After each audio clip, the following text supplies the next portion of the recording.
Here we go. All right, so in layout, I just got a quick model right here. This is from the previous model I was looking at. I took a viewport, I snapped it in half vector, half raster. That's not new. That's all existing stuff. What is new is over here in preferences, under performance, I have this thing called draft mode. So I'm going to turn on draft mode. And what draft mode will do, so here, let's turn draft mode off. And I'm just going to pan. I'm just going to hold down the middle button and move around. See what happens? Nothing. That's right. Unexciting. The before is always the dull one, right? It just moves. As I zoom in here, you can see it's a little jumpy as I'm zooming.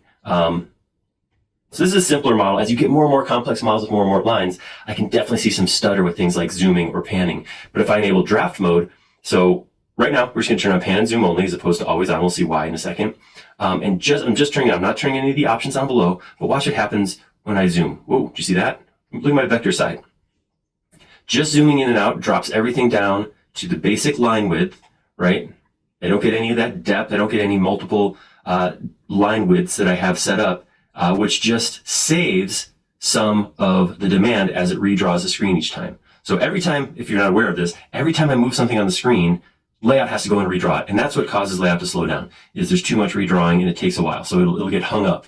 So by doing this way, by dropping it down, it has to redraw less. But it doesn't have to figure out how thick each line is.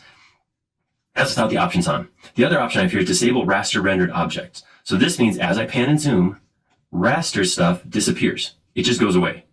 So I see my viewport, see that rectangle right there, but what's in it goes away because, again, it doesn't have to drop to the screen. It's going to be more performant and go faster. I have another option here to disable viewport drawing altogether. So whether it's vector or raster, they just go away as I zoom in and out.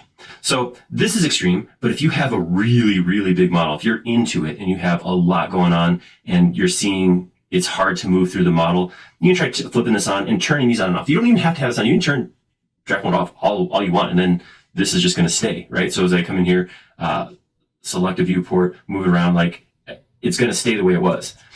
But if you are experiencing those problems, this just definitely speeds it up.